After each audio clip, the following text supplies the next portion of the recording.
welcome to a long and quiet story from history. This is not a tale to startle you or to pull you into excitement. Instead, it is an unfolding meant to soothe, to give your mind something gentle to follow as you rest, and perhaps as you drift into sleep. For many centuries, people have looked up at the sky, measuring their days by the sun, their months by the moon, and their hopes by the stars. The heavens were not distant abstractions. They were woven into the rhythms of life. Farmers read the skies to know when to plant and harvest. Sailors trusted the stars to guide their ships across uncertain waters. Kings and priests searched the heavens for omens, hoping to discover meaning in the movements above. Among these celestial rhythms, few moments were as mysterious or as unsettling as a solar eclipse. Imagine the sun, a presence so constant and reliable that life itself depends on it, suddenly beginning to vanish. Imagine the warmth that nourishes the fields, the brightness that guides every step, slowly dimming as if the world were slipping into another reality. For ancient eyes, and even for those of us today, such a moment feels impossible, otherworldly. In this story, we will linger on one such eclipse. A day when armies gathered for battle, prepared for the clash of steel and the cries of war. Their banners were raised, their weapons ready, their hearts braced for struggle, and yet before they could fight, the heavens intervened. The light began to fade. The sky grew strange, and in that strange twilight, the course of the day changed entirely. Over the next many hours, we will move slowly through this story. We will walk through the battlefield, not with urgency, but with patience. We will imagine what the soldiers saw, what they felt, and how their plans shifted as the sun disappeared. We will trace the echoes of this event across generations in whispered stories and written records. And as you listen, you do not need to stay awake for every word. These hours of quiet history are here to accompany you, whether your eyes are open or gently closed. The rhythm of the past is steady, and it will continue even if you drift into dreams. You may find yourself resting on the thought of an ancient soldier, gazing upward in confusion. Or perhaps you will fall asleep while picturing the sun itself, swallowed by shadow, ruling over a battlefield without lifting a single weapon. So breathe deeply, slowly, as we begin. Let your shoulders relax, your jaw soften, your eyes grow heavy. You are safe here. The world outside can wait. Tonight we will simply listen to the past. To the day when armies stopped fighting because the sky itself grew dark. Picture a wide and open plain. The ground is uneven, pressed down by thousands of footsteps. In some places, dust rises and faint clouds, carried lazily by the wind. In other places, the soil is damp and cool, holding the imprint of boots and hooves. There is a faint smell of trampled grass, of earth torn by movement, and of sweat carried in the breeze from men and animals waiting in tense formation. On one side of the plain, a line of soldiers stretches far, their shields polished to reflect the morning light. The metal gleams, catching the sun in brief flashes, as though small fires were dancing across the field.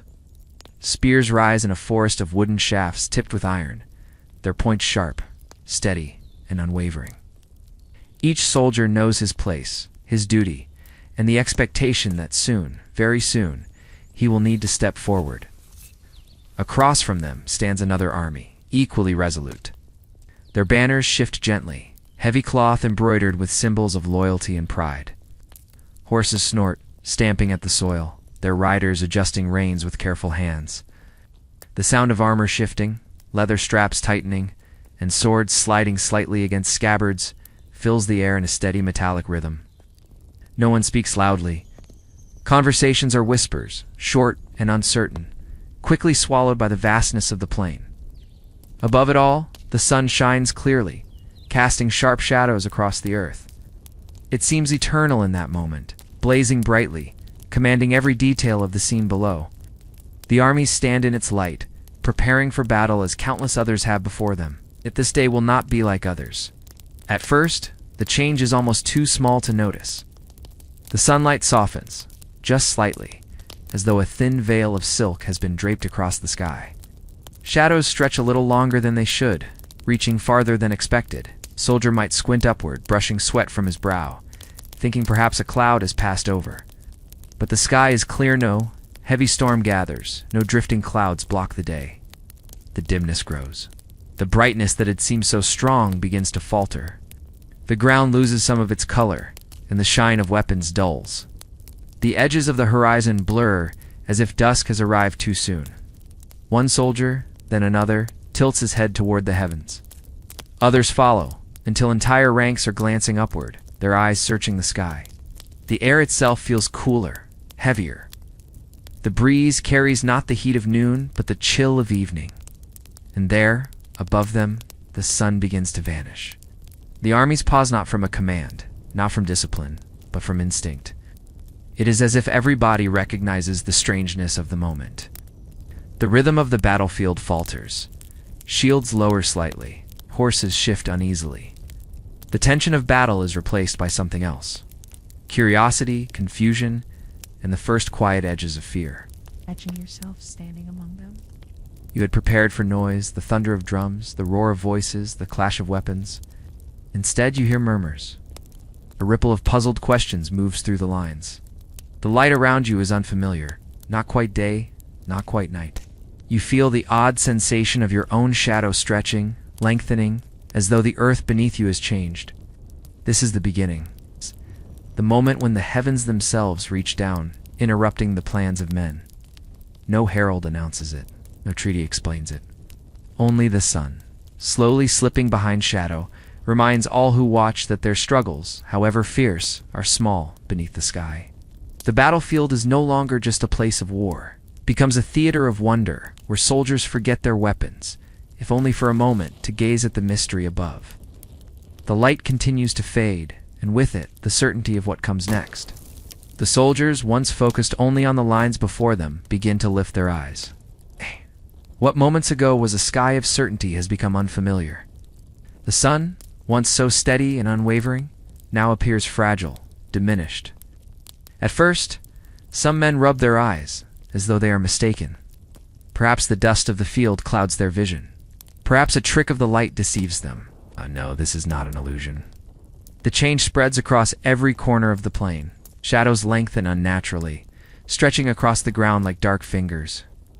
Where a shield once cast a neat, sharp outline, it now blurs, its edges soft and strange. Helmets, spears, banners all lose their brilliance, as if color itself has drained away. The air shifts as well, grows cooler, carrying a faint dampness, as though evening has arrived uninvited. Horses, restless and alert, snort into the dimness. Their ears twitch, their bodies unsettled by something they cannot understand. One animal paws at the ground, another tosses its head, and riders murmur quietly, soothing them with gentle hands. Among the soldiers, whispers ripple down the lines. Some cross themselves, or murmur prayers in low voices. Others remain still, their expressions caught between disbelief and wonder. These are men hardened by long marches, by hunger and exhaustion, by the fear of battle. Yet here, before a single weapon has struck, they stand undone by the strangeness of the sky. Imagine yourself in their place. The shield in your hand grows heavier, not from weight, but from the silence pressing around you. The man beside you, who only moments ago stood firm and unshaken, now gazes upward, his brow furrowed, his mouth slightly open as though he cannot find words. You feel the breath of the wind cooler against your skin. You notice the texture of the soil beneath your boots, softer, darker, as though the very earth reflects the fading light. Across the battlefield, the same unease takes hold. The opposing army, once your enemy, stands in mirrored confusion. There are no battle cries now, no shouts of defiance. Instead, the field is filled with a strange unity. Two groups of men, divided by war, yet bound together by the same silence, the same upward glance. Above them, the eclipse deepens. The sun, their constant companion, continues to withdraw. A golden curve shrinks into a slender crescent, delicate and fragile against the growing shadow. The sky around it dims into shades of gray-blue, darker with each passing breath. Birds that had circled lazily in the sky now fly unevenly, some darting back toward trees or hillsides as if searching for shelter from a night that should not have come. The natural rhythm of the day falters, and every creature senses it. Time itself feels altered. Each moment stretches longer, as though the world has slowed to watch. Soldiers who once counted seconds until the first strike now count the steady dimming of the sun. The battlefield, which should have erupted in chaos, instead waits. The whispers continue. Some believe the gods have turned their eyes upon them. Others think the heavens are offering a warning, a sign that today is not meant for violence. Still others simply remain silent, their hearts quickened, their minds unable to make sense of what unfolds. And through it all, the shadows deepen. The earth lies beneath a strange twilight, neither morning nor night, a liminal hour suspended in the middle of the day. The plain, once prepared for noise and blood, becomes instead a place of watching and waiting. The field belongs not to generals, not to kings, not to soldiers, but to the shadow that moves silently across the sky.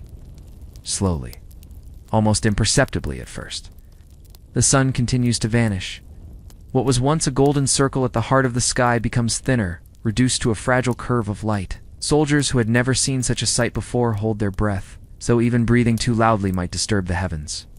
The last sliver of sunlight flickers, soft and pale, before yielding to the shadow that swallows it whole. The day, which had begun in brightness, now collapses into something unfamiliar. A strange twilight spreads across the land, not the warm hues of evening, but a colder, silvery dimness. The world seems to pause. Colors fade. Greens of the grass turn dull and ashen. Reds of banners lose their fire. Skin armor and wood all share the same muted tones, as if painted in shades of gray. The soldiers, once so different in uniform and appearance, now seem alike, silhouettes against a darkened sky. For the first time in living memory, many of these men see stars in the daytime. Small, faint points of light emerge in the darkened dome above. The moon itself is invisible, its body cloaked in the blackness it has cast, but its presence is undeniable. Around it, the corona of the sun shimmers faintly, pale and delicate, like strands of silver hair fanning out in all directions. It is beautiful, yet haunting otherworldly in its stillness. Imagine standing there. The earth beneath your feet is cool, and the air has shifted from warm daylight to a chill that feels like late evening. You hear the creak of leather, the clink of chainmail, the restless stamping of horses. Beneath these sounds there is a deeper quiet. No cries of war, no laughter. No orders shouted from proud generals. Only the hushed breath of thousands of men sharing the same astonishment. Animals feel it too. Birds that had once filled the air with their calls fall silent. A few circle aimlessly, then vanish into the gloom. Dogs in camp whimper, their bodies low to the ground, as if pressing closer to the earth could protect them. Horses shiver beneath their riders, their eyes wide, nostrils flaring as they sense something unnatural pressing down from above. The soldiers do not move forward. Their weapons, sharp and eager for use only moments before, hang motionless at their sides. Blades that once caught the brilliance of the sun now appear dull, lifeless in the grayness. Even shields raised for protection, lower slightly, their weight dragging downward, as though the arms that hold them have forgotten their purpose. Some men close their eyes, whispering prayers to gods they hope are listening. Others simply stare upward, mouths slightly open, caught between awe and dread. To many, this is not an eclipse. This is a sign, a message written in the heavens themselves. Time stretches strangely in this moment. What lasts only minutes feels like an eternity. The soldiers do not know if the sun will return or if the darkness is permanent. They cannot explain what they see, nor can they ignore it. The battlefield, once defined by human will and intention, is now ruled entirely by the sky. And so they stand, thousands of men, once ready to destroy one another, now united in stillness, gazing upward. The world above has taken their courage, their anger, their certainty, and replaced it with quiet wonder. The sun has disappeared. With it, the battle itself begins to dissolve into silence. In that strange twilight, when the sun had disappeared, and the battlefield no longer belonged to men, but to the heavens above, a new feeling began to seep into the hearts of those who stood waiting. Fear, not the fear of swords, not the fear of wounds, of arrows, of death that comes from battle. That fear is familiar, known, expected by every soldier who sets foot on a field of war. This fear is different. This fear comes from above, from something that cannot be touched, cannot be resisted, cannot be fought. To the men of that day, the eclipse was not a simple occurrence of nature. It was a message. They did not understand the precise dance of earth, moon, and sun. They could not measure the timing with instruments or calculate the orbit with charts. Instead, they saw the sudden darkness as the heavens themselves turning against them. Imagine standing among them. You feel your heart quicken, but not from the enemy across the field. Instead, it races because you wonder, what have we done to anger the gods? You look at the sky and see no comfort there, only a reminder of your own smallness, your own fragility beneath forces too vast to comprehend. For some, the thought comes quickly. Perhaps this is a punishment. Perhaps blood spilled too often, too carelessly, has summoned divine wrath. They recall stories whispered in temples, warnings spoken by priests, that the gods watch, and when men stray too far into pride, the heavens respond. Others think differently. They wonder if it is not punishment, but warning, that the battle should not be fought, that the day itself is cursed, and that to lift a sword beneath this broken sky would invite disaster beyond measure. And still others simply tremble, not with words, not with reason, but with the instinctive fear of animals caught in unnatural night. The hair on their arms stands on end. Their breaths grow shallow. They grip their weapons, not to strike, but to hold on to something solid, something known as the world around them grows strange. The fear spreads like a quiet ripple. One man kneels, lowering his head to the earth. Another follows, then another, until clusters of soldiers are crouched, praying in hushed voices. Their whispers mingle together, a low hum of desperate petitions. To some, it sounds like a chant. To others, it sounds like the trembling of a world uncertain of itself. Even the generals, men who pride themselves on control, cannot entirely resist. They shift in their saddles, their faces tense, their eyes betraying what their voices will not admit. They too look upward, stealing glances at the blackened sun, wondering if their authority means anything beneath such a sky. Picture the field, thousands of men, once divided by banners and loyalties, now united in the same unease. The enemy across from you is no longer your greatest concern. Instead, you find yourself glancing at him, and he at you, both caught in the same shared question. What does this darkness mean? It is in this silence that the deepest fear grows, not the fear of dying, but the fear of being forgotten, of being erased by powers greater than any man or army. The fear that the gods themselves have decided to intervene and that the destiny of nations can be shifted in a single, unexplainable moment.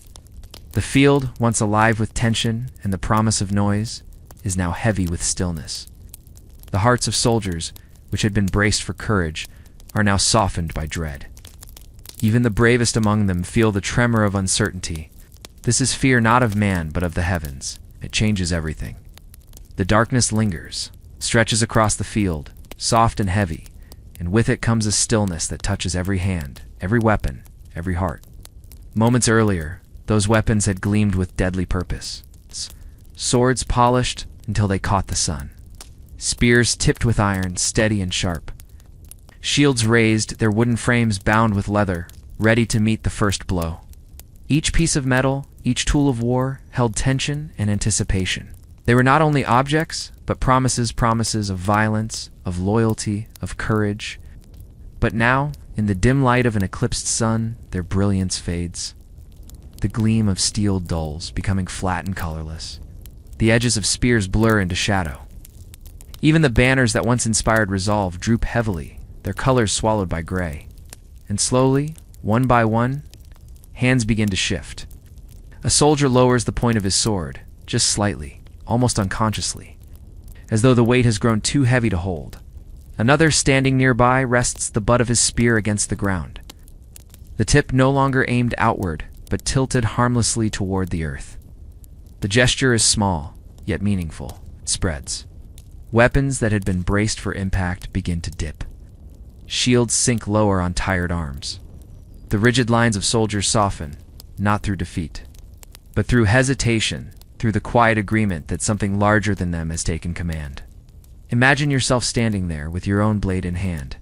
You have practiced the swing countless times. You know the grip, the balance, the strength required to strike, and yet, as the light fades and the shadows deepen, the blade feels different. Not wrong, but out of place. It is as though the weapon no longer belongs to the moment, as if to strike beneath the sky would be to violate a silence that demands respect. Across the field, the same hesitation occurs. Men who had been enemies only heartbeats ago now share the same strange rhythm of lowering weapons. The sound of iron meeting earth echoes faintly, spear tips pressing into soil, swords sliding gently against shields, arrows resting unused in their quivers. The silence deepens. There are no war cries, no horns to signal advance. Instead, the field hums with an unspoken understanding. To fight beneath a broken sun feels wrong, dangerous, forbidden. Even those who do not believe in omens feel it. The weight of the darkness is undeniable. Some soldiers glance toward their leaders, searching for instruction. Should they stand ready? Should they wait? But the generals, too, hesitate. Their hands hover above their reins, their eyes lifted skyward. The darkness has unsettled even the most steadfast among them. No order is given, and so the weapons remain lowered.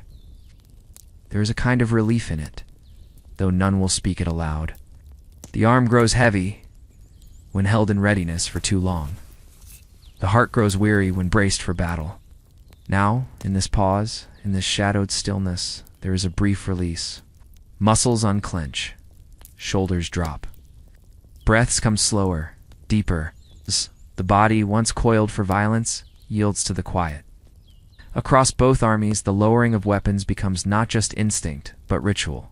Ade is not commanded, not spoken, but shared, a decision made by thousands together, without words, without treaties, without signatures.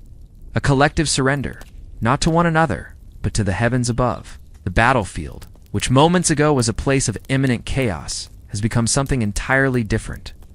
It is no longer a ground of clashing steel, but a vast expanse of stillness, where swords touch the earth instead of flesh, and shields are lowered not in defeat, but in reverence.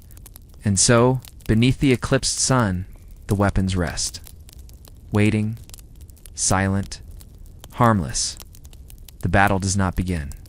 The battlefield waits, not in the way it usually waits, with men poised, with horns ready to sound, with the thunder of feet just moments from release. No, this waiting is different. It is stretched thin, like a long-held breath. The silence spreads, not suddenly, but slowly, gradually, like water filling the cracks of stone. One soldier lowers his voice, another follows, and soon the murmur of men fades into stillness. Even those who wish to speak find their words trapped in their throats, swallowed by the strange weight of the sky above. You can almost hear it, the soft clink of armor settling as men shift their stances. The faint rustle of cloth as banners hang limp in the still air. The occasional stamp of a horse's hoof, uneasy, restrained, but quickly silenced by the hand of its rider. And then nothing. No cries, no commands, no clash of steel, just silence. It is not the comfortable silence of rest, nor the peaceful silence of dawn. It is a charged silence, thick and alive, pressing down on every chest. Men who moments before thought of striking now think of listening. Listening not to each other, but to the world itself, as though the earth, the sky, the gods are about to speak. The stillness is strange because it is shared. Enemy lines, once so clearly divided, seem less like foes and more like mirrors, each side reflecting the other's hesitation. The same slow lowering of weapons, the same wary upward glances. In that moment, boundaries blur. You see not enemies, but men, just as unsure, just as human, caught under the same shadow. Imagine the sound of thousands of hearts beating, steady, restrained, their rhythm louder than voices, louder than blades. Imagine the way that rhythm seems to synchronize, one heartbeat echoing another, until it feels as if the entire battlefield is a single living body, united by silence. The land itself seems to pause. The wind holds its breath, and the birds vanish, their songs cut short. Even the insects grow still, as if they too bow to the moment.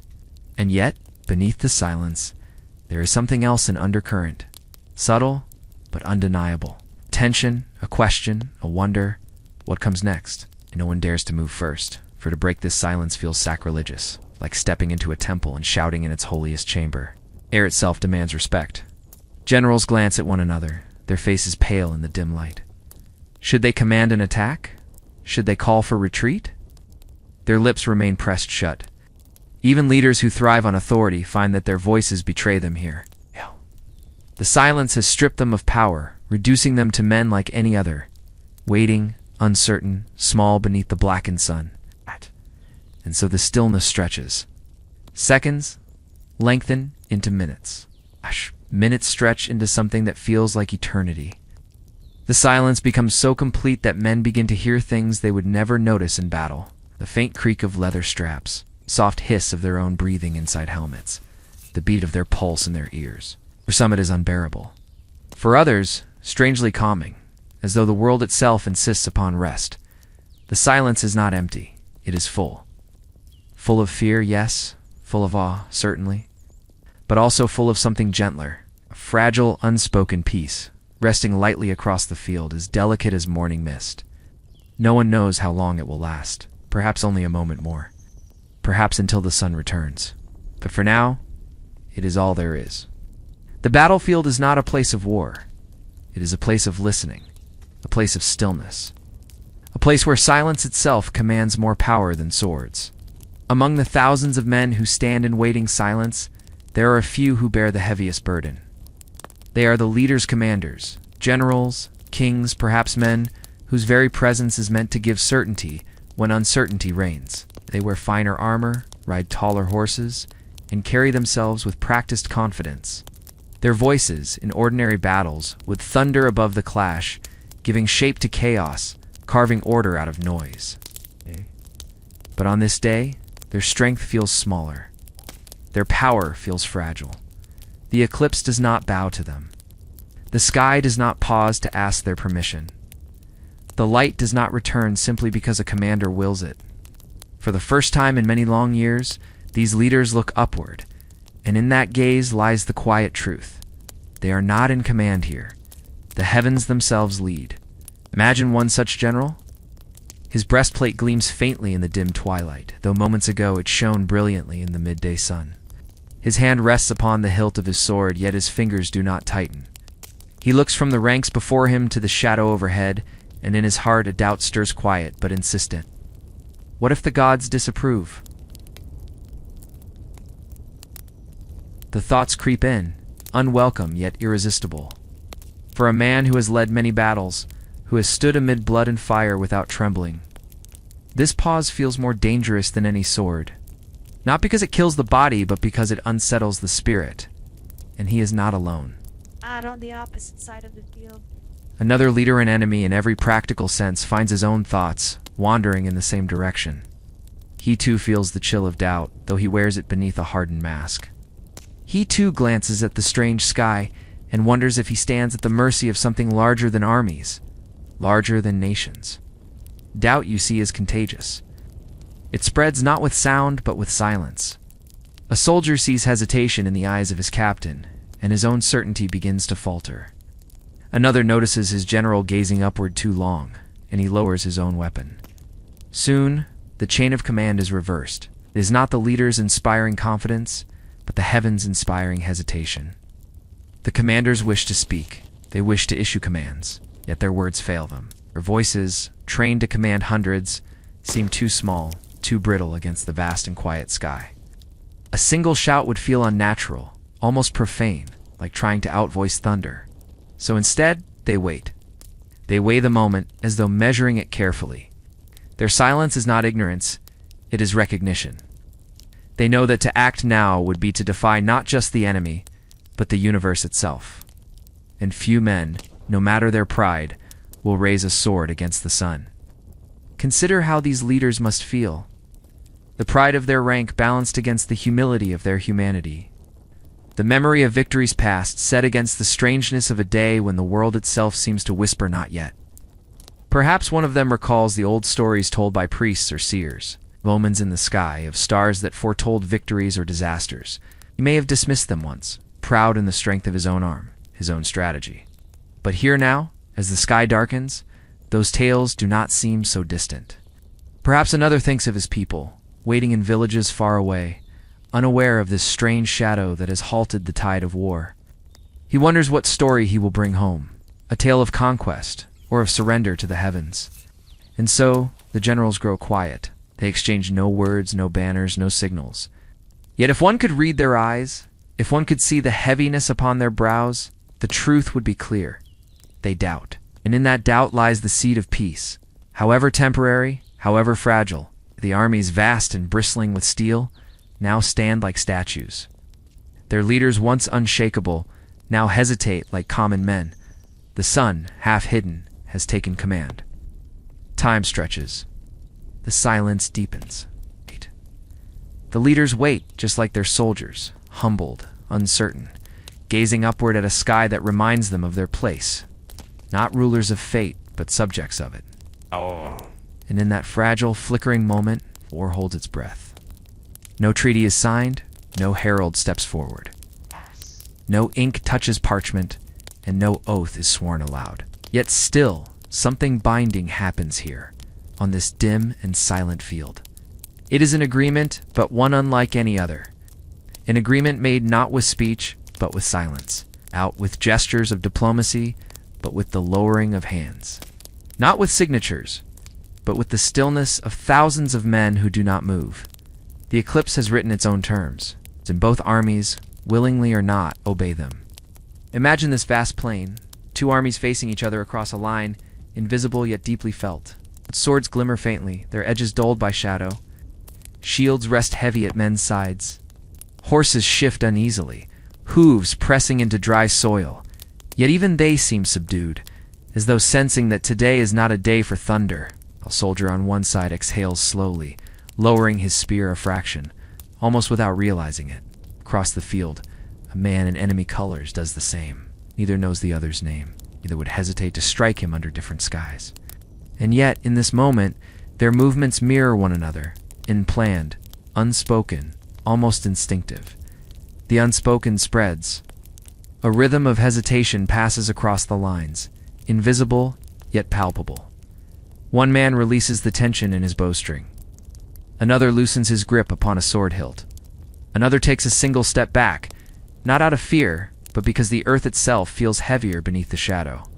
No one commands it, but all obey. This is the strange power of a silence that is shared. It is almost as if the battlefield has become a vast mirror. Each side reflects the other, each motion echoed, each stillness doubled. What divides them grows faint, like lines drawn in sand, just before the tide arrives. The eclipse, hovering above, washes over them all equally. For once, there is no distinction between friend and foe. All are subjects of the same greater order, the sky itself. If you close your eyes, you can imagine the sensation of standing among them. The press of armor against your shoulders. The faint, metallic taste of air heavy with tension.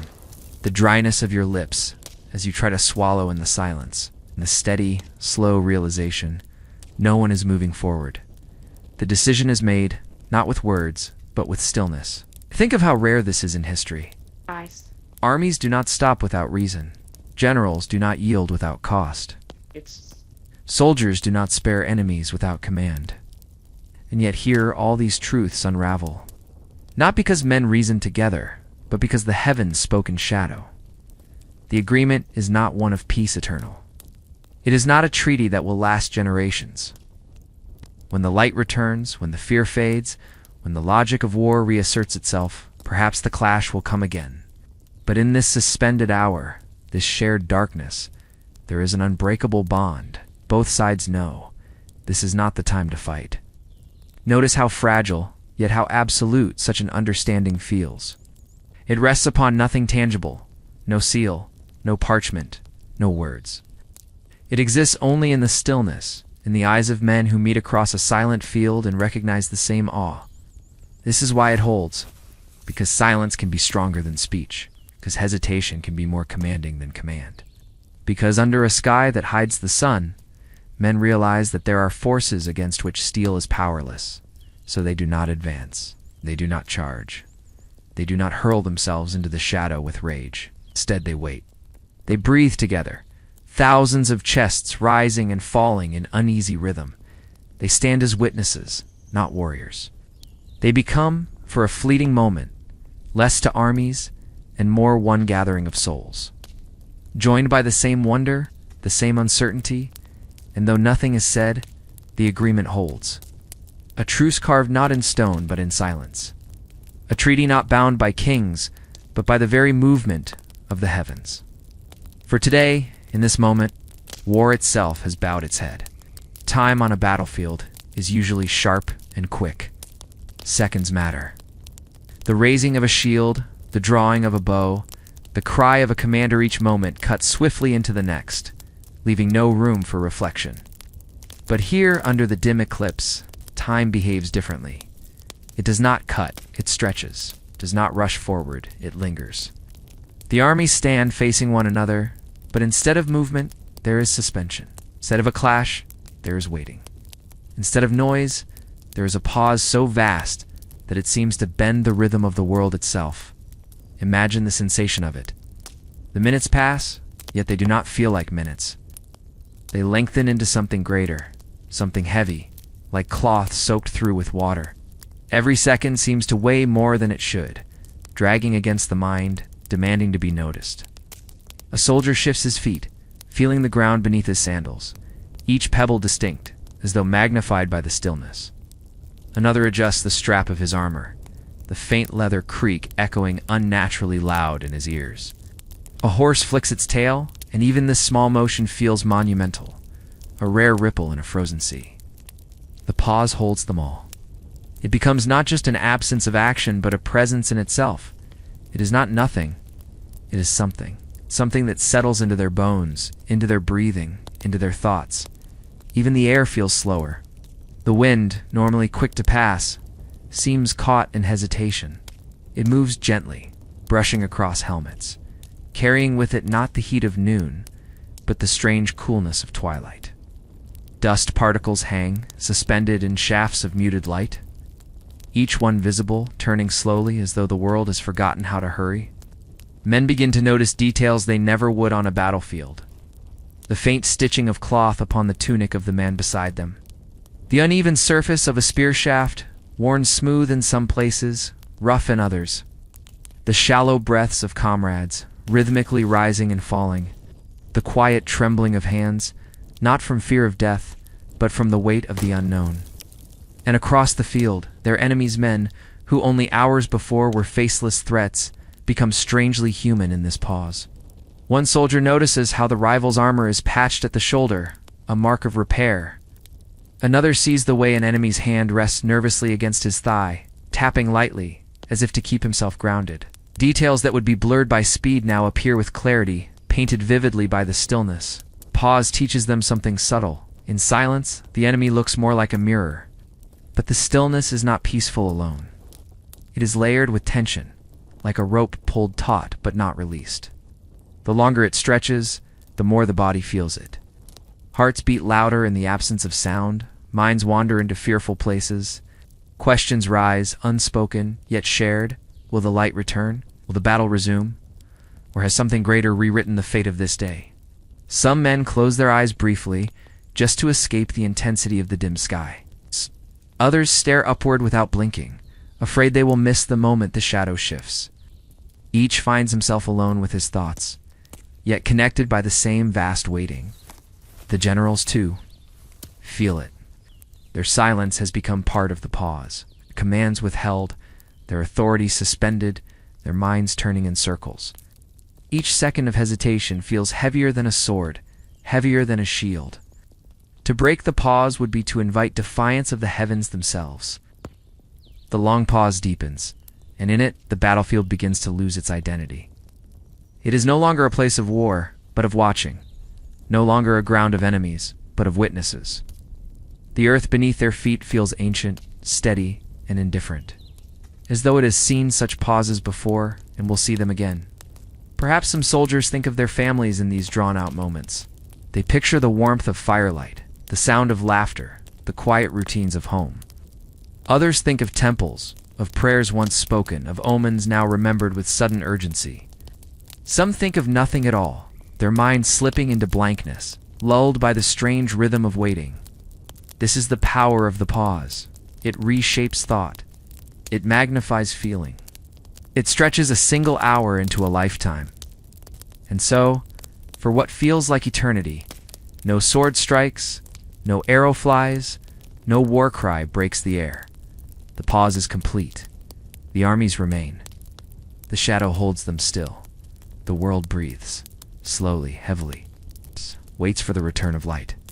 It begins quietly, almost too quietly to notice at first. The sky, which has held its deep, heavy shadow for what feels like forever, begins to change. Not all at once, not suddenly, but with the gentlest of movements. At the far edge of the blackened circle, a sliver appears, a delicate curve of gold, so small it could be missed if one blinked. Yet to those standing beneath it, that sliver is everything. The men on the field do not cheer. Not yet. They only notice. Their eyes, which had grown accustomed to the twilight, widen slightly. Their breathing deepens.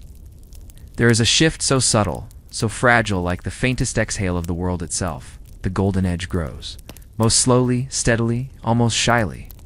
Light seeps back into the air, spilling across the horizon in pale threads. At first, it is only enough to soften the darkness. Shadows become less solid. Armor glimmers faintly once again. The outlines of faces, once obscured, grow clearer. It is as though the world is waking. Imagine the feeling of standing there, watching the sun return.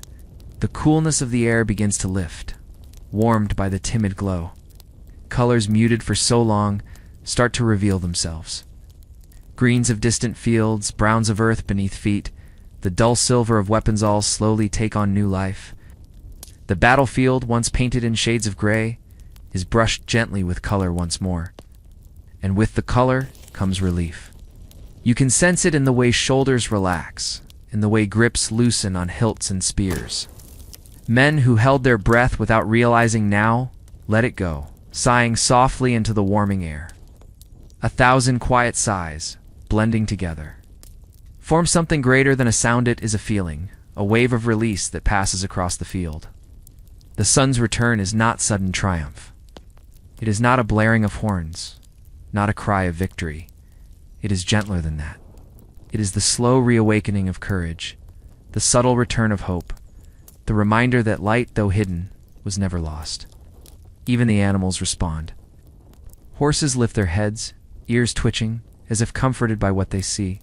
Birds, which had fallen silent, begin cautiously to sing again, their tentative notes carrying across the still air. Each chirp is like a reassurance. Yes, the world is righting itself. The day is returning. For a brief moment, no one moves. They simply watch. The generals do not command. The soldiers do not stir. Their eyes are fixed on the widening curve of light, a slow golden crown reasserting itself against the shadow. The men who had looked upon one another as enemies now look upward together. The sight binds them once again, not through fear this time, but through wonder. For what is more wondrous than the return of light after darkness? What is more humbling than the reminder that even the strongest armies must wait for the sky to choose its hour? As the sunlight strengthens, shadows grow sharper, the twilight begins to lift. Where once the battlefield seemed swallowed by night, now the familiar hues of day return. Helmets shine again, banners regain their colors, dust glows softly in the beams of gold, and with it comes a sense of time resuming. The long pause loosens its grip. The stretched minutes begin to shorten once more, yet the silence remains for a while longer. The men are reluctant to break it, as though to speak too soon would dishonor what they have just witnessed. They stand still, reverent, as if in the aftermath of a prayer. Some close their eyes briefly, letting the warmth of the light wash over them.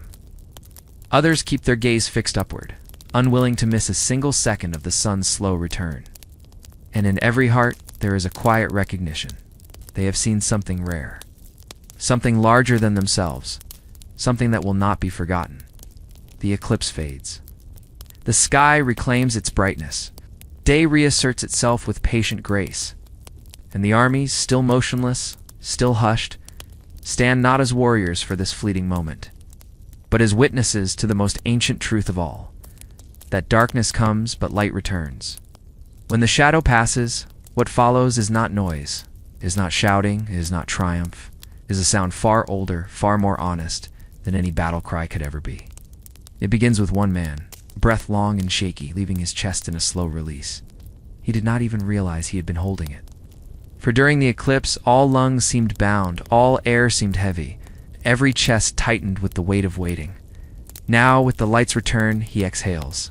Then another man exhales, and another, until across the wide plain, tens of thousands of breaths drawn deep in silence are let go together. It is not loud. It does not roar like thunder. It is softer, subtler, yet it spreads across the ranks like a wave rolling gently over the shore.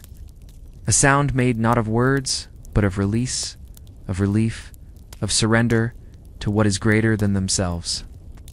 A collective sigh.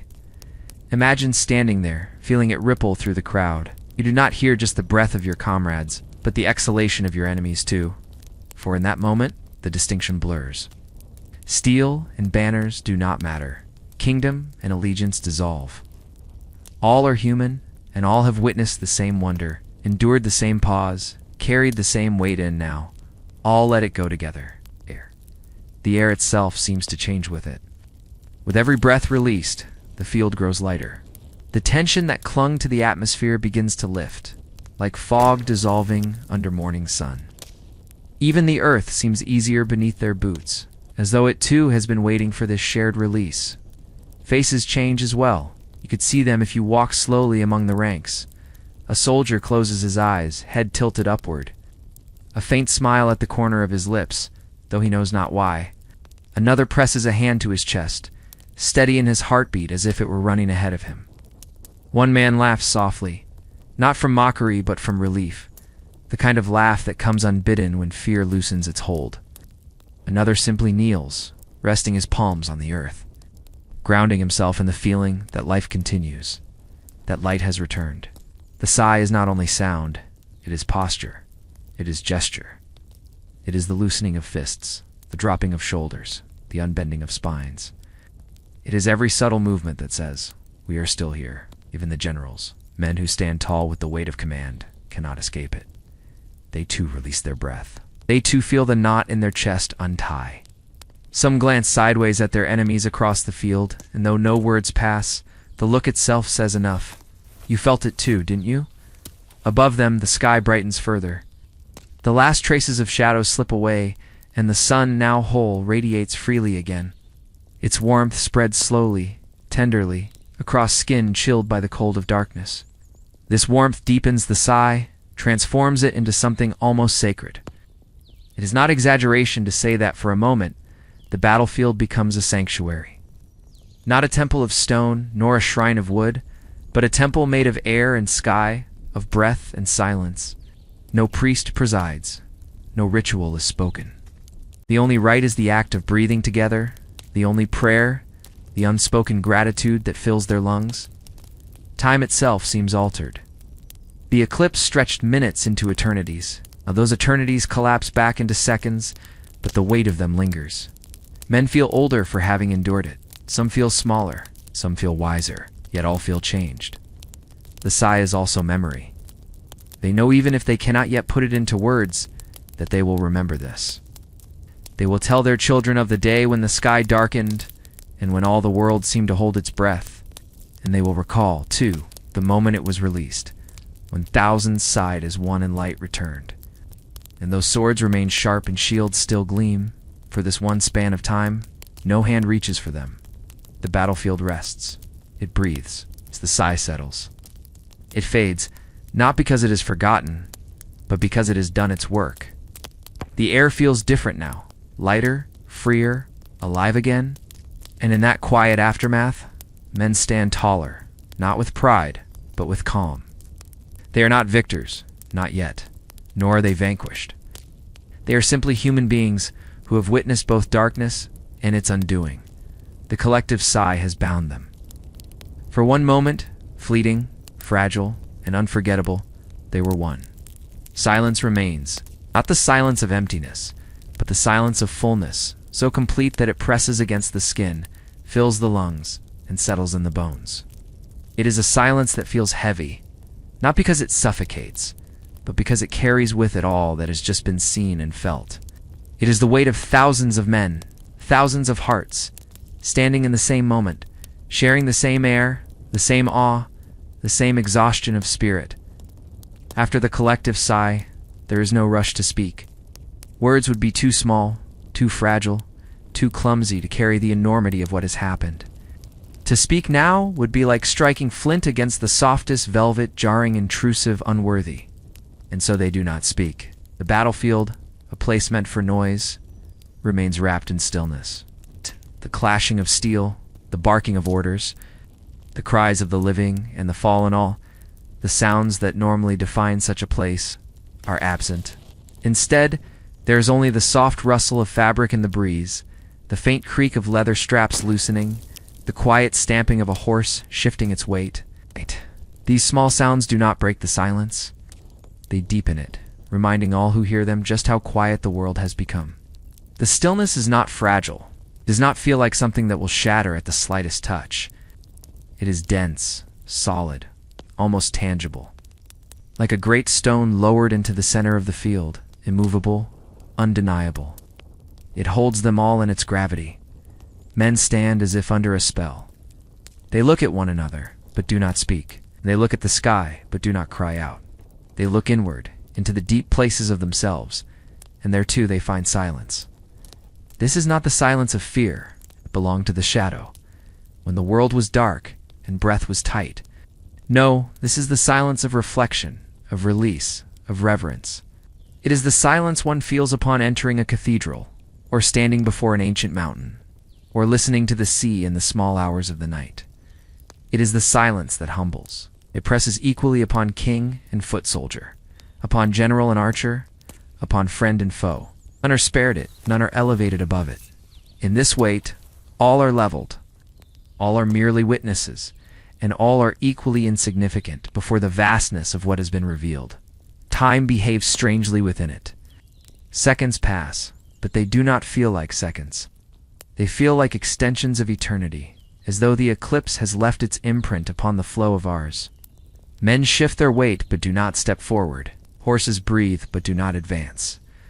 The banners hanging above the armies flutter faintly in the breeze, but no one follows where they point. In this stillness, thoughts that rarely surface rise unbidden. A soldier who had hardened his heart for battle remembers his child's face. Another thinks of his father's grave, another of the warmth of bread and fire waiting in his home. The eclipse has pulled them all outside the rhythm of war, and the stillness that follows has opened a doorway into themselves. Even the earth seems to pause. Dust hangs lazily in the light, refusing to settle quickly. The ground, trampled and scarred, seems less hostile under the sun's returning warmth. How nature itself seems complicit. In preserving this stillness, as if reluctant to let the world resume too quickly. Not in defeat, but in reverence. Others keep their eyes fixed on the horizon, unwilling to let the vision slip away. A few close their eyes entirely, holding the silence as one holds a sacred relic, afraid it will vanish if disturbed. And though no word is spoken, an unspoken understanding grows. This moment belongs to no one and to everyone. It belongs not to the victor nor to the vanquished. It belongs to the sun, to the shadow, to the breath, to the silence itself. The weight of stillness deepens. It is heavy, yes, but also comforting. Like a blanket pulled across weary shoulders, it does not crush. It calms. And in that calm, there is healing. A fracture that war carved into the air is, for a moment, smoothed over. The men do not forget where they are or why they came. For these breaths, for this span of silence, they are not defined by it. The battlefield has become something else. Not a place of death, but a chamber of pause. Not a ground of enmity, but a ground of witness. Not a stage of noise, but a sanctuary of stillness. This stillness will not last forever. Already, somewhere deep in the silence, the first stirrings of motion begin to form. But before that inevitable return to the rhythm of men, this stillness is absolute.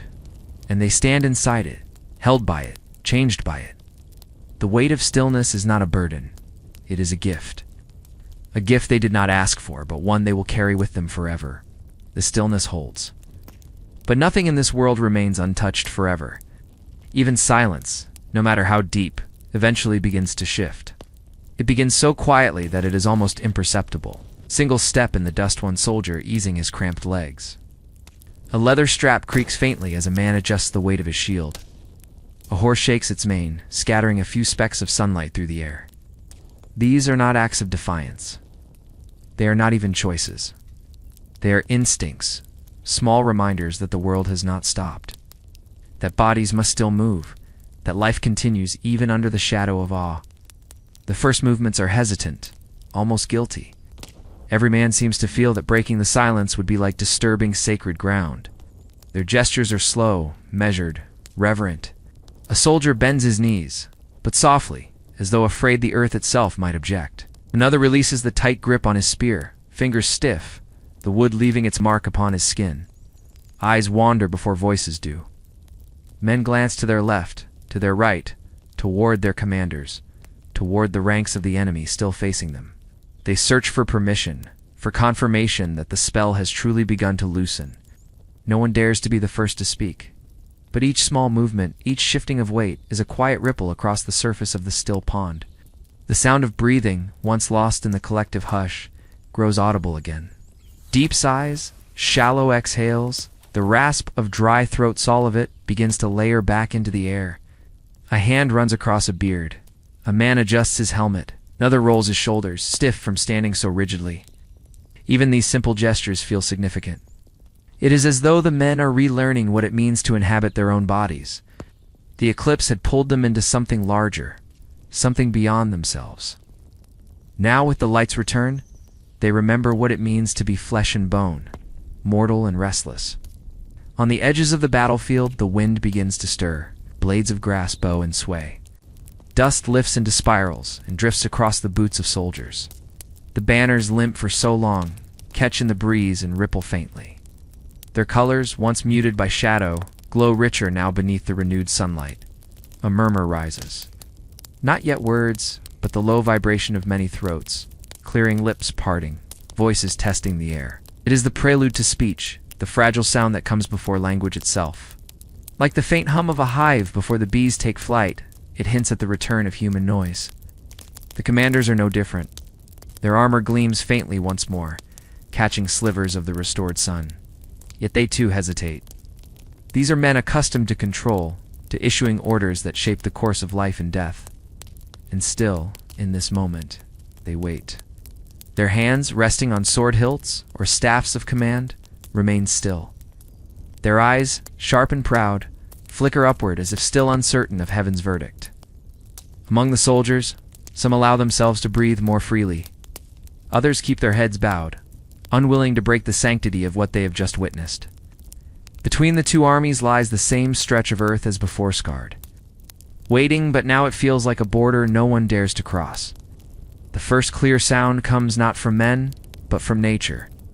A crow calls, its voice sharp against the air. Another answers from the distance. Their cries break the heaviness without shattering it, reminding all who hear them that the world outside this field has already resumed its rhythm. The birds do not hesitate. They have no reverence for human wars, nor for celestial warnings. That sound gives men courage. Slowly, carefully, whispers begin to form. A soldier leans toward his comrade, speaking words too low to be carried across the field. Another coughs, and the small eruption of sound is enough to make those near him glance sideways, startled by the intrusion. And then, after a pause, shoulders relax. Weapons are not yet lifted, nor lowered further.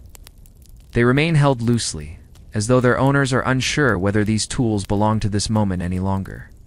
Some spears tilt toward the ground, tips brushing dust. A few shields slide back onto weary arms, yet no one advances. The first movements are not movements toward war.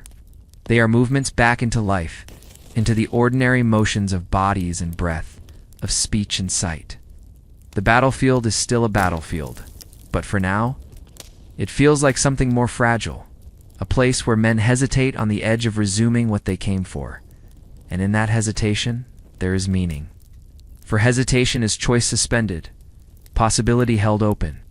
So long as the first movements remain small, so long as they are not commands shouted or swords raised, the stillness lingers, though changed. It lingers as a reminder that even silence, once broken, does not vanish, it transforms. The first movements spread slowly, like ripples on a pond after a stone is cast. They touch one soldier, then another, until both armies shift slightly in place, restless but restrained. The air grows thicker with sound, though still hushed. The spell is not broken entirely, but its grip is loosening. The eclipse is past. The sun is returned. And now, step by step, moment by moment, men remember how to be men again. The first movements are small, but in their smallness they carry the weight of what comes next. The day fades. The sun, which had frightened them with its vanishing, now lowers gently beyond the horizon. Shadows stretch long, and the battlefield that once bristled with tension softens under the muted glow of evening. Where war should have left its mark, where cries and clamor should still hang in the air, there is only an uneasy quiet. The men who expected to fight find themselves instead building fires, arranging camp, and moving with a kind of dazed weariness. As if the eclipse has drained not only their courage, but also their anger. The first sparks appear. A soldier bends low, coaxing flame from flint and dry grass. The tiny light trembles, fragile, before catching. A thin line of smoke curls upward, then thickens as the fire grows. Another man, watching silently, places sticks upon it, then larger pieces of wood. Soon one fire becomes many. Circles of orange bloom across the field like cautious stars, each one pushing back the darkness in a small radius of warmth. The glow flickers against armor left piled at the edges of tents. Ow. It dances along blades that remain sheathed, turning cold steel into glimmers of harmless light. Shields lean forgotten against tree trunks, no longer barriers but resting wood and iron. The instruments of war look strangely peaceful in this setting, as though the fire has transformed them into relics of something already past. Around the fires, men gather. They sit close, knees bent, hands outstretched toward the warmth. Their movements are slow, deliberate, subdued. No laughter bursts forth. No songs rise into the night sky. Oh. These are not the revelries of victory, nor the bitter mutterings of defeat. Instead, the voices that emerge are hushed, almost reverent, as if the eclipse still hovers in memory, its shadow lingering even after light has fully returned. A soldier pokes the fire with a stick, watching sparks leap upward before dissolving into the air. He speaks quietly, recounting how the sky grew darker than night at midday. His words are met with nods, with murmured agreement, with silence that says more than speech could. Another man tells of how his hand refused to lift his sword, how something within him felt held back by unseen force. He admits it with no shame, for others echo the same. The camp becomes a place of storytelling, though the stories are not elaborate. They are simple, repetitive, like chants. Each man retells the same vision in his own way. The dimming light, the hush, the awe, the trembling of his heart. The sameness of these tales is not boring, it is soothing. To repeat them is to share in them again, to stitch the memory deeper into the fabric of the night. Between stories, silence returns, not heavy now, but restful. The kind of silence that exists when words are no longer needed, when the crackle of fire and the hum of insects and the distant call of night birds are enough. Men stare into the flames, eyes reflecting the flickering light, thoughts wandering far from the battlefield. Some think of home, of hearths not unlike these, where wives or parents or children sit before their own smaller fires.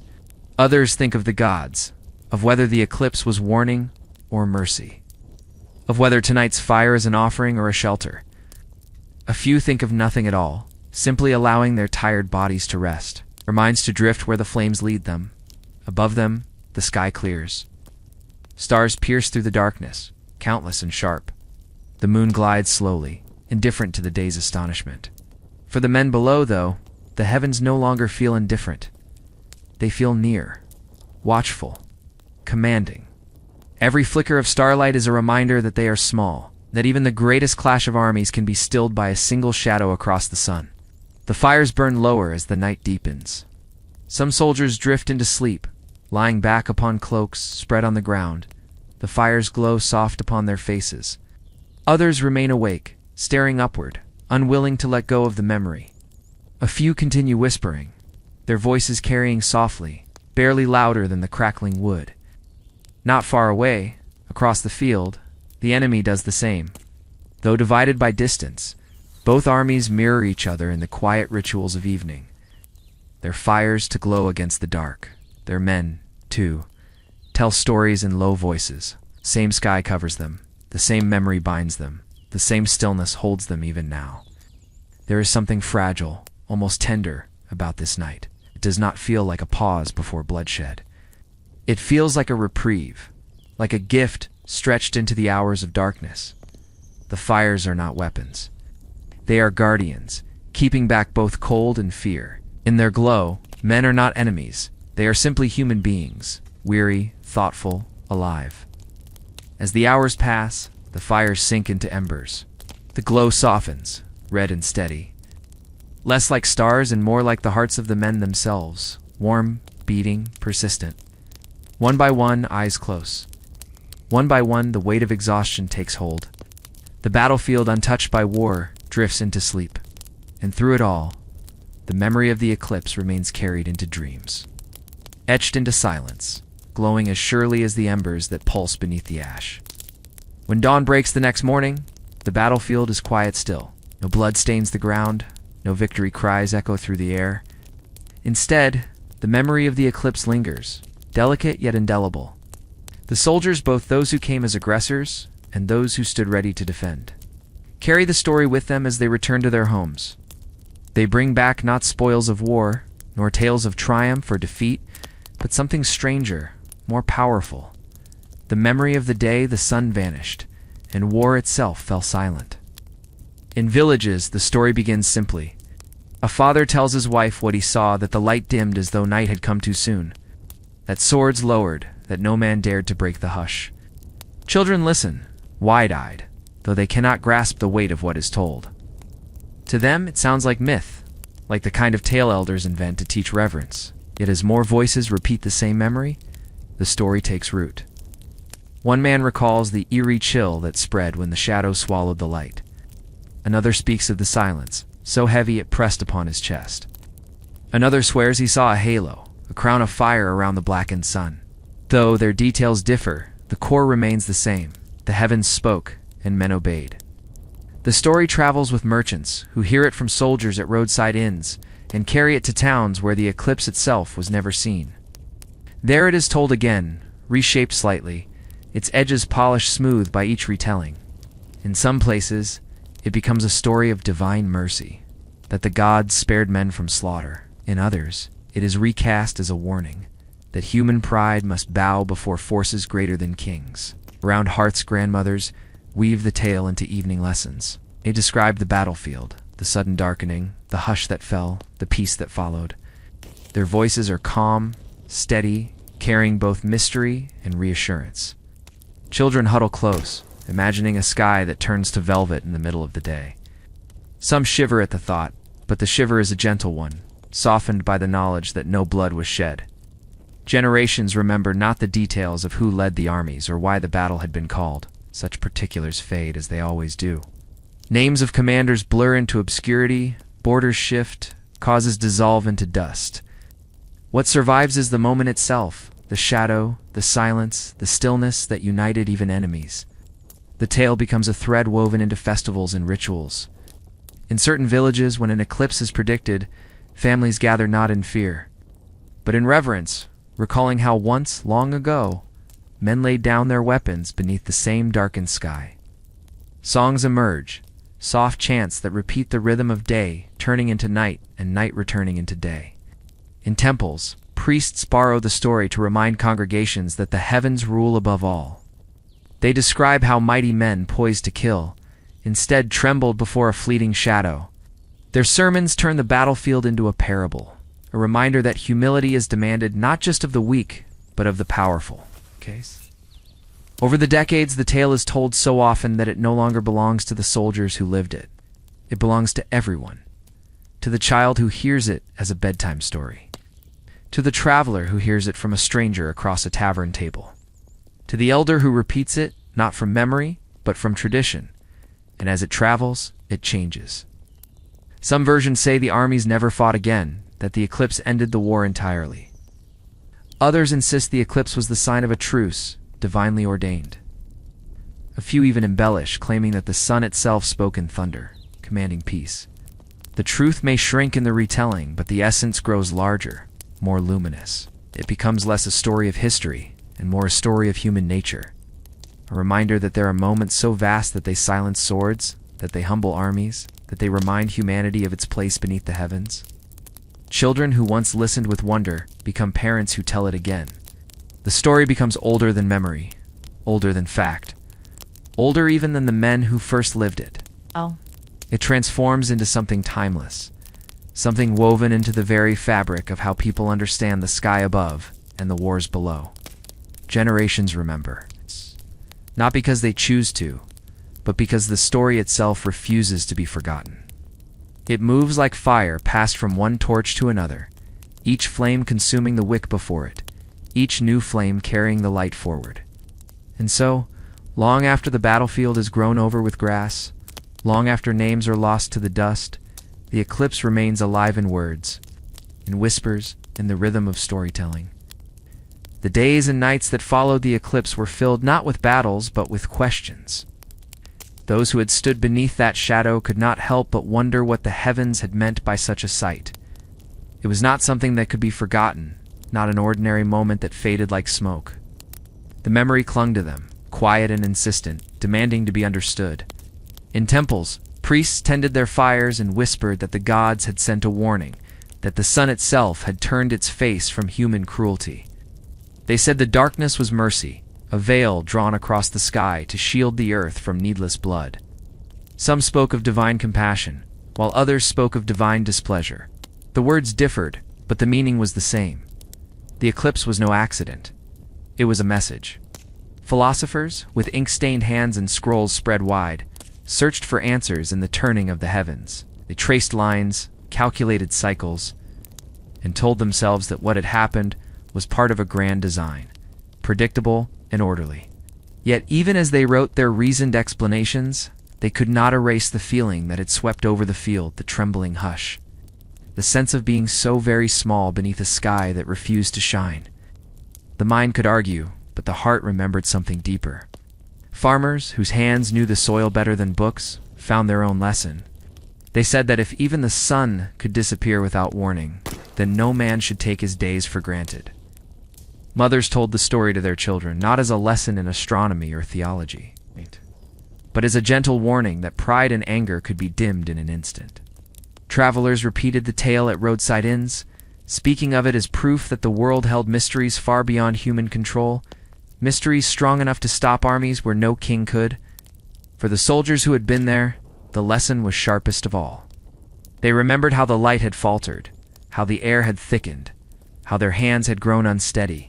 Some never took up arms again, as though the eclipse had stripped away their desire to kill. Others returned to war, but always with a quiet memory tucked deep within, the memory of that silence, the sense that war itself could be undone by the heavens. When they spoke of it to their children, their voices softened, carrying not the sound of triumph, but of humility. And the poets, as always, gave the memory shape. They wrote of a sun that could weep, of shadows that could tame violence, of men who discovered gentleness in the moment. Day became night. Their verses spread across villages and cities, sung by voices that had never seen the battle itself, yet felt as if they had lived through it. In their lines, the eclipse became more than an event. It became a parable, a symbol, a reminder that even in the darkest silence there is a lesson waiting to be heard. No single meaning was agreed upon. Some saw grace, some saw warning, some saw only the endless order of the skies. But in all these voices, in every attempt to explain or retell, there was one truth that none could deny. For a span of moments beneath a vanishing sun, men had laid down their swords. And that truth lingered long after the light returned. The shadow had spoken without words. It had not argued, it had not commanded, it had simply fallen. And in falling, it had revealed the fragility of human certainty. And in that fragility, in that humbling pause, humanity glimpsed something it rarely allowed itself to see: peace.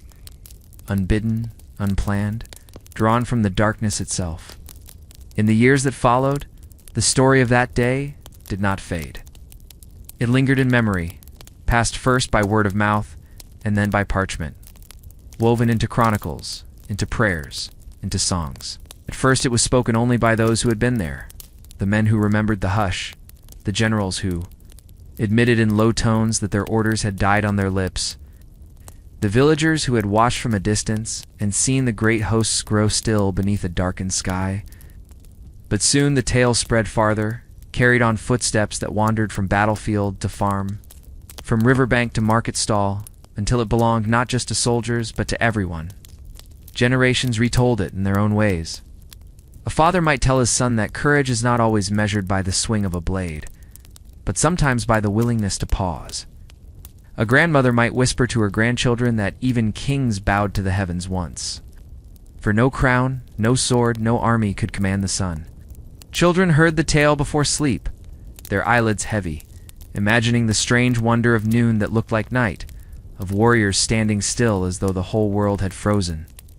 And as time deepened, the story shifted into something more. It became a reference point, a kind of parable that people returned to whenever they sought meaning in their own lives.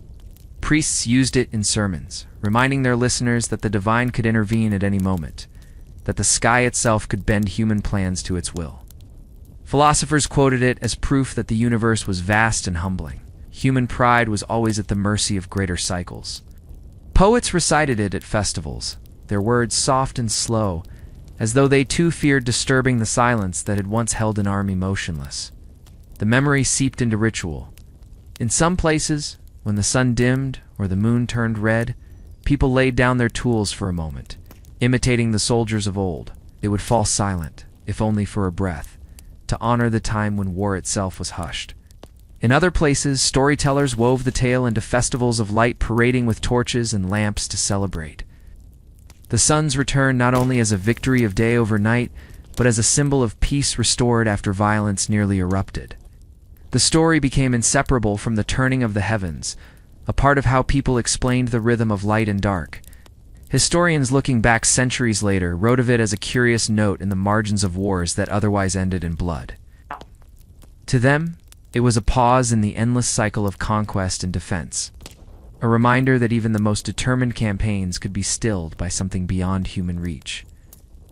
They described it as a truce without treaty, a peace without words, a moment when the world itself seemed to declare that enough had been done. And though they wrote with the cool tone of record-keeping, even their pens seemed to slow when recounting the eclipse, as though the weight of silence pressed into the parchment itself. For those who lived long after, the eclipse became more myth than memory. Some believed the armies had never returned to fighting at all, that the shadow had ended the war entirely. Others imagined that the soldiers, humbled by the sight, had chosen to live differently, to farm instead of fight, to build instead of burn. Such stories blurred the lines between truth and hope, but no one minded, for in the telling there was comfort. And in comfort there was a kind of truth. Even now, when one hears of it, it is not the names of the generals or the reasons for the conflict that linger. Those fade, as all wars eventually do. What endures is the stillness, the image of men who lowered their weapons, not because they were ordered to, not because they were defeated, but because the sky itself compelled them. It is that image which outlasts the details, that simple vision of a battlefield transformed into a place of waiting, of listening, of peace. And so the story remains, passed on like a lantern carried through generations. It changes with each telling, yet always holds the same flame, that once, in the deep hush of an eclipse, the course of human violence was stopped, not by man, but by the heavens. Across centuries, long after the soldiers who stood frozen beneath the shadow had returned to dust, the memory of that eclipse lived on in quiet whispers and lingering traditions. Each generation reshaped the story, but one idea remained constant, that the sky itself, vast and eternal, belongs to no single people, no single king, no single army. It is shared by all. And in that sharing lies a truth both humbling and profound. Imagine, for a moment, the soldiers of that day in armies in armor, separated by banners and commands, yet suddenly united by the same shadow above their heads. Their differences, so sharp and undeniable when the sun shone, softened as the light dimmed. In that eerie twilight they looked not at each other, but upward, their faces lifted to the heavens like children watching something they could not comprehend. And in that gaze, for a fleeting hour, they were not rivals, not conquerors or defenders. They were simply men, small beneath a great and mysterious sky. The story spread beyond the battlefield, reaching villages and towns, crossing mountains and rivers. Farmers in distant lands heard it and thought of their own fields, lying beneath the same sun. Sailors heard it at ports and glanced toward the horizon, reminded that the sun which vanished above an army was the same sun that guided their ships across restless waters. For artisans at their workbenches, it became a parable of humility, a reminder that even their most intricate creations were dwarfed by the silent artistry of the cosmos. And in time, as eclipses returned in their long, slow cycles, people everywhere felt the same hush. When the day darkened in unexpected hours, they remembered the tale of warriors halted mid-strike. Some whispered prayers, some stood in silence, and some simply marveled. But in every corner of the earth, in every language and tradition, the eclipse spoke the same truth. We all live under the same light. When that light is veiled, we all share in the shadow, as kings could not command the sun to shine longer. Generals could not order the shadow away. The greatest palaces, the richest treasuries, the sharpest blades all, were powerless when the heavens shifted. Nice. And so the eclipse became a quiet equalizer. It placed nobles and peasants, priests and soldiers, children and elders on the same ground. All of them staring upward with the same breathless wonder, the same fragile uncertainty. In markets and meeting halls, travelers retold the story not to glorify war, but to remind listeners of this shared connection. Sun sets on us all, they would say, and when it hides, we all stumble in the dark together. For in the pause of an eclipse, people felt their kinship most clearly not through treaties, not through bloodlines, but through the undeniable fact that they were all children of the same sky. Generations found comfort in this. Parents taught their children to look upward with reverence, to remember that while men may draw boundaries on maps and fight to defend them, the heavens recognize no such lines. The sun rises for everyone, the moon touches every shore, and the stars drift above both palaces and huts with the same cold brilliance. Beneath that vastness, the divisions of men seem so small. Even today, when the memory of ancient battles has faded into half-forgotten names, the eclipse still stirs the same feeling. Crowds gather in fields, on rooftops, on mountaintops, just to witness the day turn strange. And for those few minutes, no one asks who is enemy, who is stranger, who is friend. They simply stand together, hushed by the same shadow, lifted by the same light when it returns. It is a reminder, whispered not in words, but in silence, that we are bound more closely than we admit. We share not only the struggles of earth, but the mysteries of the sky. And once, long ago, that truth was powerful enough to halt the clash of armies. Long after the sun had returned, long after the armies had dispersed, and the battlefield was once again only a stretch of earth beneath the sky, the silence of that day did not vanish. It lingered, not in sound, but in memory, as though the hush itself had left an imprint on those who felt it. And as years passed, the echo of that stillness followed them, carried in their stories, their dreams, their fears, and their hopes. Some of the men who had stood in that strange twilight confessed, even decades later, that they could still feel the weight of the silence pressing against their chests. They described it not as emptiness, but as a fullness so heavy, so absolute, that it drowned every thought and left them bare before the heavens. One old soldier told his grandson that in that moment he forgot the face of his enemy and remembered only the vastness above. Another recalled that he could hear his own heartbeat more clearly than the shouting of his commander, and that he felt as though the world had been holding its breath alongside him. These were not men given to poetry, not men accustomed to speaking of mystery. Yet when they spoke of the eclipse, their voices softened, as if they feared breaking the silence once more. The echo of stillness traveled beyond those who had witnessed it. The story spread along trade routes, carried by merchants who told it over evening fires. It was repeated in taverns, where travelers leaned close to hear the tale of an entire battlefield frozen in quiet. It was told by shepherds under the stars, their flocks drowsing nearby, as they spoke of the day when the world itself seemed to stop.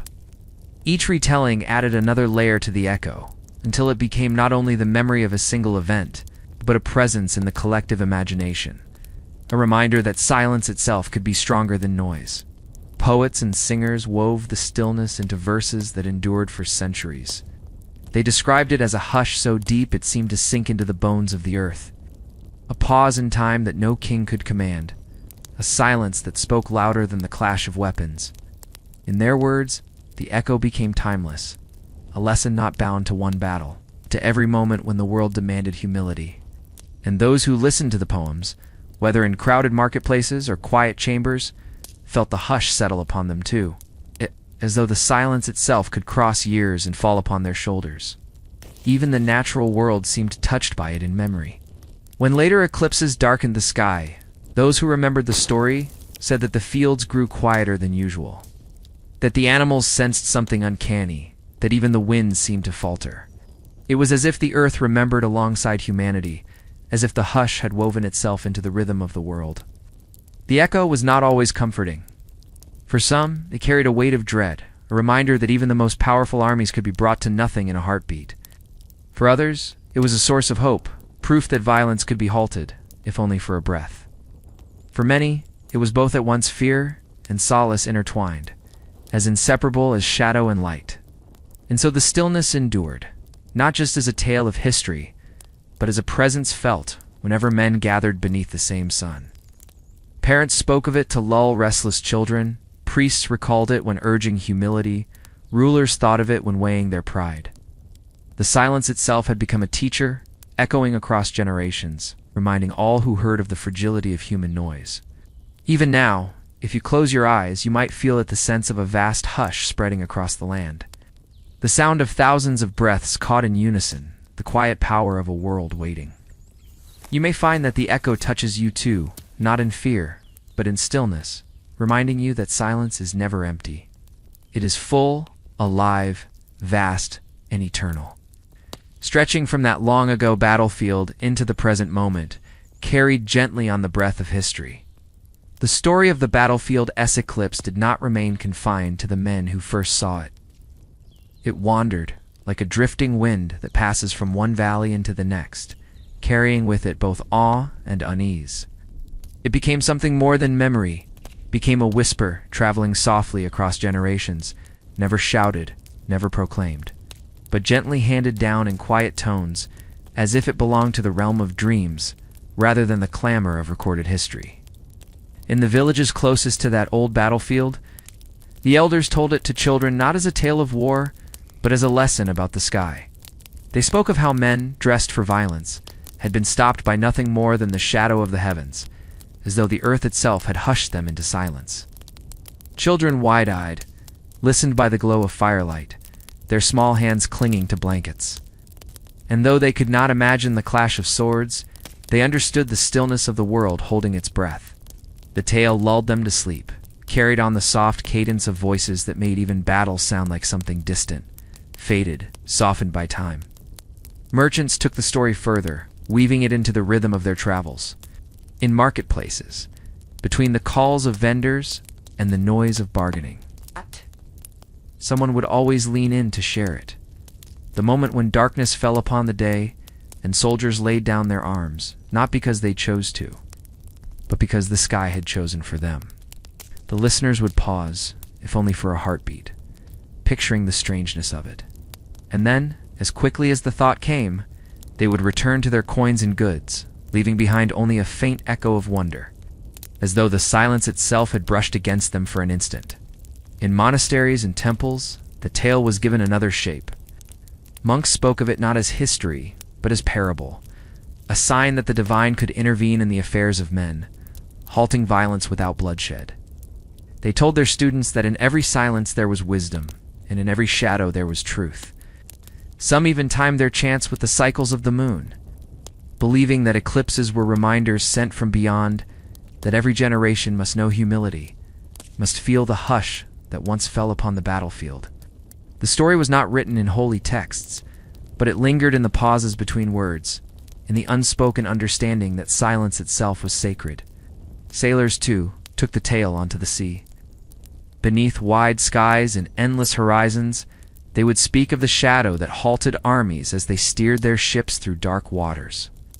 For them, The story was not about war, but about navigation, about learning to trust what cannot be controlled.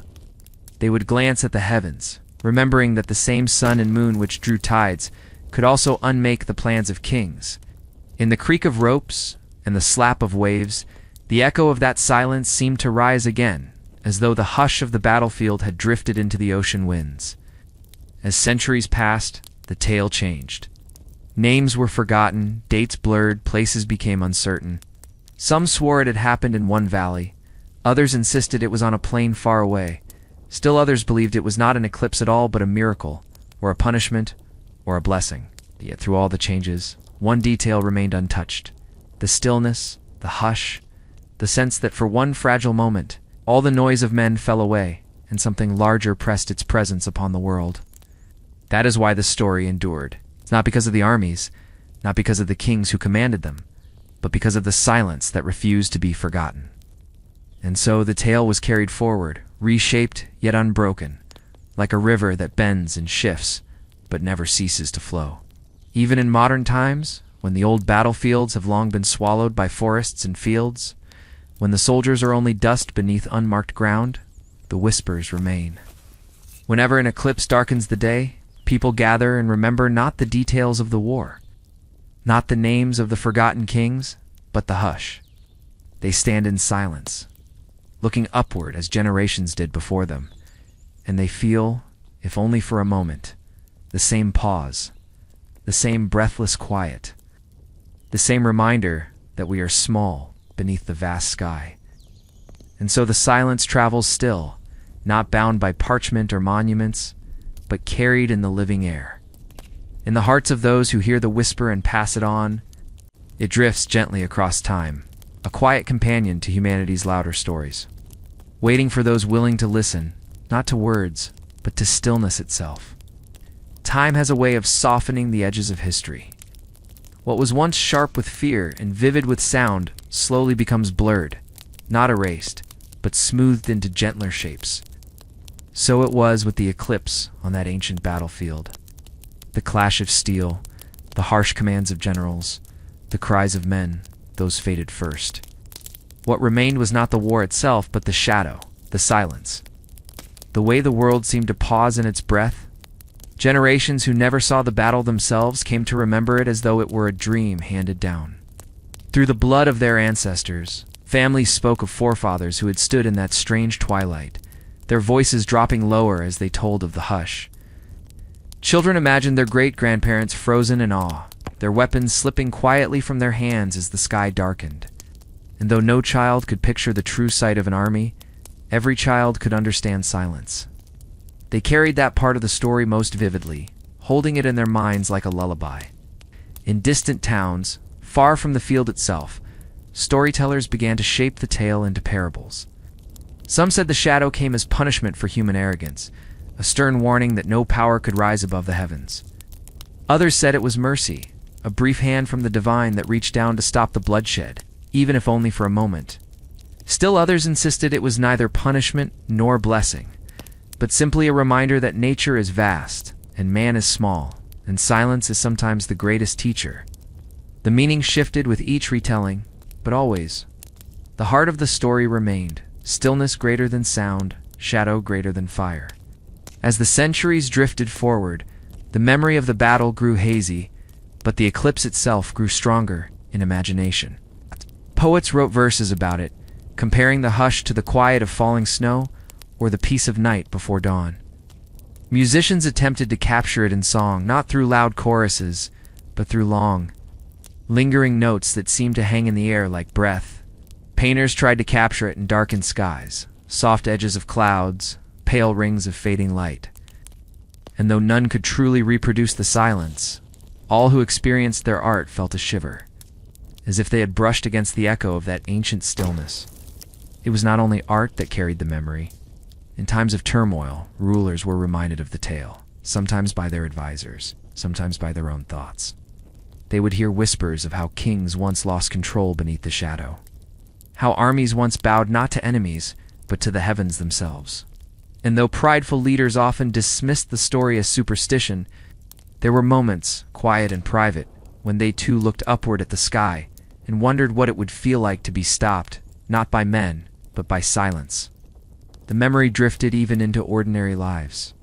Farmers, when laboring in their fields beneath the sun, would think of how icily that sun could vanish, if only for a time. They did not fear it, they accepted it as part of the cycle of the world. Mothers would hush restless children with the story, telling them of a silence so deep it calmed even warriors. Travelers crossing lonely roads at twilight sometimes whispered it aloud, as though the act of speaking of stillness could summon comfort on their journey. In this way, the shadow of that day never truly left. It did not linger on the battlefield, nor in the bones of the dead, but in memory, in the way people paused when they thought of the sky, in the way silence was no longer emptiness, but presence, and the presence was gentle like a hand on the shoulder, reminding all who lived beneath the heavens that life was fragile. Time was fleeting, and the noise of men would always be small against the vast silence of the universe. Even now, the memory lives. It is not carried in books, not etched in monuments, but woven into the rhythm of stories that continue to circle the earth. When the sun dims unexpectedly, when the day grows strange, and the air feels heavy with pause, we remember not the battle, not the kings, not the armies, but the silence. Always the silence. It's the one thing the centuries could not wash away. Through the passing of centuries, the tale of that halted battle became less about swords and shields and more about the sky itself. The men who once stood trembling in the shadow of the eclipse had long turned to dust. Yet the memory of their awe outlived them, flowing quietly through time like a river that never dries. And as the story drifted from age to age, one truth grew clearer than any other, that no matter who we are, no matter where we stand, we all live beneath the same sky. Imagine for a moment the countless faces that have tilted upward across history, eyes narrowing against the sudden dimming of the sun. Some were soldiers, armor heavy on their shoulders, weapons idle in their hands. Others were farmers, leaning on their plows, soil clinging to their boots. Still others were children, too young to grasp the meaning, but old enough to feel the hush. And whether they were kings with crowns of gold or wanderers with little more than a cloak, they shared the same wonder, the same pause, the same silence. The sky does not ask for allegiance, nor does it recognize rank. It bends to no throne and kneels to no banner. Its light pours evenly on marble palaces and wooden huts, on bustling cities and forgotten villages, on the wealthy and the weary alike. And when it darkens, when the golden disk fades into shadow, it commands the same reverence from all who stand beneath it. For a brief moment, every difference falls away, leaving only the shared experience of awe. It is humbling to think how many eyes across lands and centuries have looked skyward in unison. A Roman legion halts in its march. A shepherd on a Greek hillside steadies his flock. A fisherman in China pauses at the oar. A mother in Mesopotamia gathers her children close. None of them knew the other existed. Yet for a moment they were united not by conquest, not by trade, not by empire, but by shadow. A shadow that swept across the earth and whispered the same truth to all, that we are small and the heavens are vast. This unity born in silence lingers even now. When we hear the story of the armies that stopped fighting because the sun was swallowed, we recognize something deeply human within it. We do not need to know the names of the generals or the exact field where they stood. What touches us is simpler, quieter. It is the image of men lowering their weapons in unison, of voices falling silent, of eyes turning upward to watch the heavens. It is the reminder that wonder is stronger than fury, that awe is greater than anger, that silence can speak louder than war. And so the story has endured, not only because it is extraordinary, but because it belongs to all of us. It reminds us of our shared fragility, of our shared dependence on the light above, of the thin thread of stillness that binds humanity across time. To know this is to feel connected, not only to those long-ago soldiers, but to every human who has ever stopped, even for a breath, to gaze at the mystery of the sky. Tonight, as you lie beneath your own sky, you may feel that connection too. The same sun that once vanished from the battlefield now warms your world. The same shadow that spread fear and silence has passed across lands you may one day walk upon. And the same stillness, that ancient hush, lingers like a faint echo, waiting to be heard whenever you grow quiet enough to listen. It is a reminder that no matter how many centuries roll by, no matter how many kingdoms rise and fall, the heavens remain. They watch in silence, steady and unshaken, whispering to all who lift their eyes that we are part of something larger, something timeless, something serene. And in that awareness, there is peace. And so the story comes to its quiet end. The armies have faded into the distance, their weapons long forgotten, their footsteps softened by the passage of centuries. What remains is not the clash of steel nor the names of kings, but the hush, the silence, the shared breath of humanity beneath a darkened sky. It is a memory that belongs to no single nation, no single people, but to all who live and have ever lived beneath the sun. The eclipse that once halted battle was more than a shadow across the earth. It was a reminder that even in our fiercest moments, there are forces far greater than ourselves. It was proof that the heavens do not bend to the noise of men, and that silence itself can be stronger than any cry of war. That silence has traveled through centuries, carried gently in stories and whispers, in the quiet thoughts of dreamers, and it rests with us tonight, here as we listen. As you reflect on their story, you may notice how small your own struggles feel beneath the immensity of the sky. Whatever weight you carry, whatever battle lingers in your thoughts, it can be set down, at least for now. The men on that battlefield once lowered their weapons in awe. Tonight, you may do the same with your worries. Let them fall from your shoulders, gently, like leaves drifting to the ground. Feel the relief of stillness as it settles over you. Breathe slowly, deeply. Inhale the quiet of the night, exhale the noise of the day. Imagine the sky above you stretching endlessly, calm and vast, the same sky that once darkened over soldiers. The same sky that now glows softly with the light of the moon and stars. You are beneath it, as they were, connected across centuries not by battle, but by wonder, by stillness, by silence. There is comfort in knowing that the world is always paused, even in its most turbulent hours, even in the midst of fear and conflict. Time has found ways to stop, to hush, to remind us that peace is possible. That pause belongs to you too. It is here in this moment, waiting for you to enter it. Close your eyes now. The story drift away like a distant echo, carried by the wind into the dark. Feel your breath deepen. Feel your body sink heavier into rest. There is no need to fight against sleep, just as there was no need for those men to fight beneath the broken sun. The world will wait. Time itself will wait. You are safe here, wrapped in stillness. As the armies of memory fade, as the eclipse passes beyond the horizon of thought, let yourself drift too.